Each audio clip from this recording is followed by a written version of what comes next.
Hi everyone, my name is Dawn, and today I'm going to help you create an action plan to actually really speak English fluently. Now, one thing that I always get from all of my students, a lot of my friends here in Peru who are still learning English, it's that they know English, they know what they need to know, they understand English, but they just can't speak it the way they want to. Now, I am so familiar to this.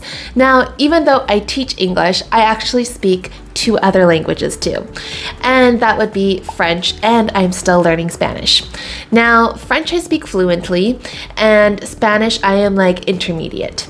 So basically, I know the same feeling. And especially recently as I've been learning Spanish, I have moments where I'm like, okay, I know that I know this, but I forget to say it or I just can't get it out. And that's the same with a lot of you learning English, and that is completely normal.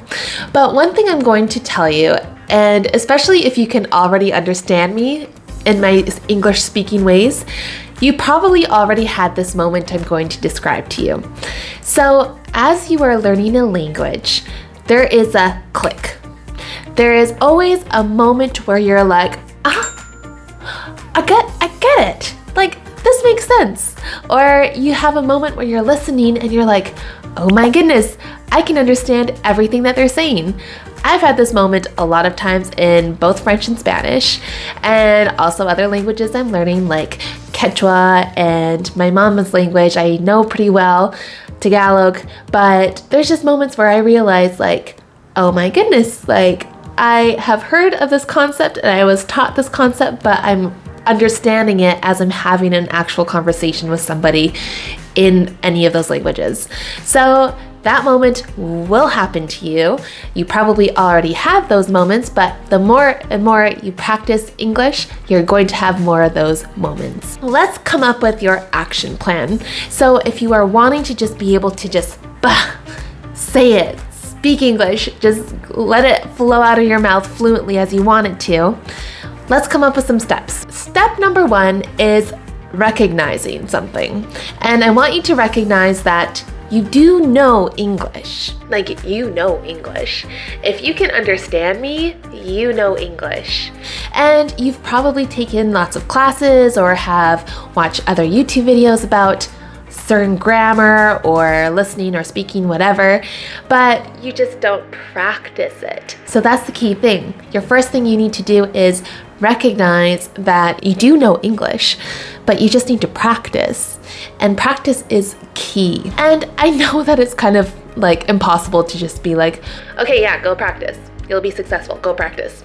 But of course, you need to get that push. So how are you going to get that push if you don't know where to start? So one thing that you can do is create a stressful situation for yourself. Create it. One stressful situation could be as simple as filming yourself talk, just speaking, and that's okay, but it has its limits because as you evaluate yourself, you could be like, oh, okay, I recognize that I need to say this better. But if there are some things that you don't recognize, how are you able to get feedback on that? So that's where maybe having a teacher come in, that could help. Or maybe you could go into a bar. Maybe there is some kind of like program happening at a bar that they only speak English there. I know lots of cities do that. Here in Lima, Peru, they do that, where you can get together with kind of as like a language exchange, and you can just practice speaking English with likely a native English speaker. And that would be a very stressful situation to really force you. For me, learning Spanish, a lot of stressful situations I have speaking the language is with my boyfriend's family because his parents do not speak any English. So I literally have to force myself in this situation to come up with what I can with what I know in Spanish. And when you're in that stressful situation, like, you will surprise yourself that if there's no other option and you just have to speak, you will surprise yourself and you will practice really well that way. Now, if you are able to have some kind of native English speaker with you, speaking to you, don't be afraid to ask questions. Don't be afraid to say, oh, can you repeat that again? Or am I saying this correctly? Like, That is totally okay. Like, they're not going to look at you weird. They're not going to be like, oh, I'm not going to help you. No, of course, like they are going to like correct you as you wish, or maybe give you other suggestions.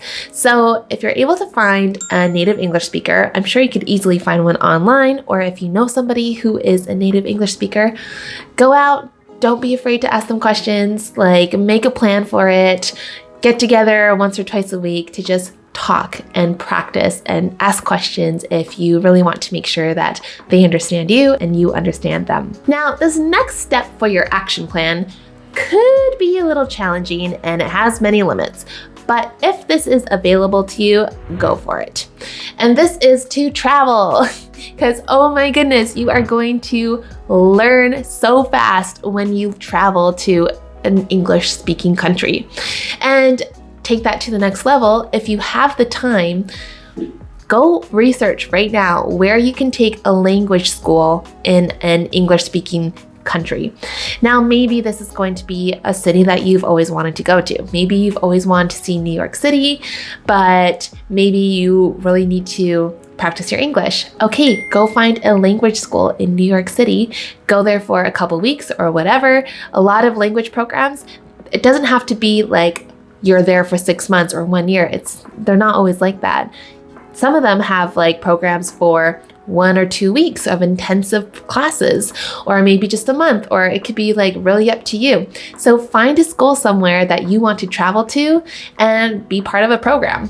It can be a little more expensive, I understand that, but if that is available to you, then why not? Go out there, go to a language school in a different country, and you are going to learn so much. Now, next part of your action plan is really to find English in any way you can. Again, going back to these stressful situations, think of like really creative ways. One creative way you can do it is by calling support. So this might sound a little weird, but when you have to call support, maybe it's for an airline, or maybe it's for some kind of like, I don't know, Apple. If you need to call support, always check if they have an English line, because if they have an English line, go ahead and call it. That's going to help you actually force yourself to speak English and ask questions. And then you are able to have a conversation with somebody in English. And this would be so beneficial for you. I know I do this all the time in French, because I learned French when I was 5 years old. I did it all through my schooling. I even had my French minor from university, but it's been like many years since I graduated university. And so I don't always get to speak French anymore. But when I see, if I'm calling a support line and I see, oh, they have French, I'm going to call the French line because I want to practice my French. So I totally encourage you to do the same in English, because you know what? They can't see you, you can't see them. It's actually going to be a little bit easier than you think, and you're going to get a really good English practice in there. Now, a big part of your action plan is to learn to laugh at yourself. Like if you say something completely wrong, laugh at yourself. Like it's better to just say it. If somebody gets a giggle out of it, go along with it, laugh, and then guess what? You're going to learn what mistake you made and then not do it again. So really learn to laugh at yourself, because that's going to help you gain more confidence speaking in English fluently. And that goes to my next point, which is to not overcomplicate things. Like a lot of times, especially people who are perfectionists, they always want to make sure that they do it perfectly every single time. And you don't want to do that. You don't want to overthink anything. If you're trying to just say words in English, just say it, even if it's the most basic way, because at least you're able to just say it. Eventually, your more vocabulary is going to come and you'll be able to say more. But for now, just say it. Just don't overcomplicate it. Don't try to make it hard. Don't try to overanalyze anything. Just speak. And eventually your skills are going to just grow. And trust me, if you implement all of these points in this video, you are going to have that click moment, that moment that we talked about at the beginning of this video, where you're going to just realize, oh my goodness, I can understand everybody. I can understand things. I can say things. It's going to be a wonderful moment. It's going to happen to you. The first thing you need to do is just implement this action plan. All right, so that is all for today. I hope you enjoyed this video. If you are interested in learning some slang words that North Americans use all the time, definitely check out this next video. All right, I'll see you next time. Hi everyone, my name is Dawn. Today I'm going to help you learn a bunch of slang words that we use in North America all the time. If you are currently